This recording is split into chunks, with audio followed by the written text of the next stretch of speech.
C'è un certo zio Pino. Lo zio Pino, vabbè. Zio Pino, che ha una gatta, sì. Che quando dice tutti i gatti sono bene per davvero, come i cani, come un figlio. Questo è un altro messaggio che deve partire da insieme.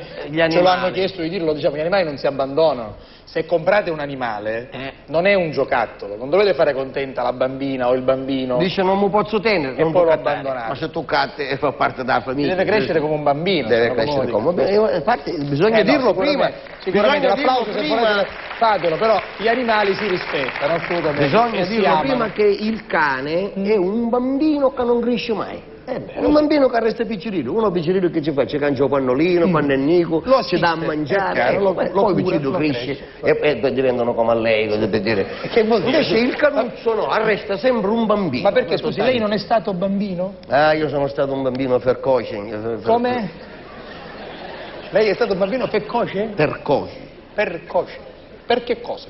Cioè io mi ho aiutare a crescere. Precoce. Precoce. Cioè ha dovuto, come dire... Correre. Allora sa la fame. L'abbonamento di mio padre una volta mi disse che erano i 2:30, ci disse stai morendo dalla fame, mi disse questa non è fame, mi disse. Che cos'è? Che sto appetito. La fame è quando 2 giorni che non mangio. Tanto per capire. Vabbè. Allora, zio Pino, che faceva? C'è questo zio Pino che ha questa gatta che vuole bene veramente come se fosse una figlia. La vuole bene e un giorno se la porta a mare. Sta gatta di una girata d'occhio che non si va a buttare a mare. La gatta si è buttata a mare? Sì, e io giustamente d'inverno non si poteva, la chiamava, la gatta si allontanava. Iatta, sì, si chiamava Iatta. Ah, sì. Era una gatta che si chiamava Iatta. Certo, perché lei è un cane che si chiama cane, non può dire. Sì, per carità, lei può avere anche un fratello che si chiama uomo, non lo chiama come fratello, come lo chiama? L'unico che ha un nome sbagliato è lei, che da rosa non è propriamente lei.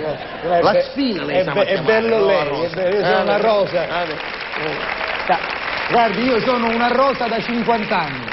Una rosa da 50 anni, quasi 50 anni. E allora sta gatta si allontanava e se ne andava sempre più a largo, io disperato, correva in te scoglie, cercava di chiamarla e sta gatta se ne andava sempre più a largo e il dolore, il dispiacere quando poi ne ha visti più, tanto se ne iva a largo, che lui dal dispiacere, signor La Rosa, non ti ci va a morire.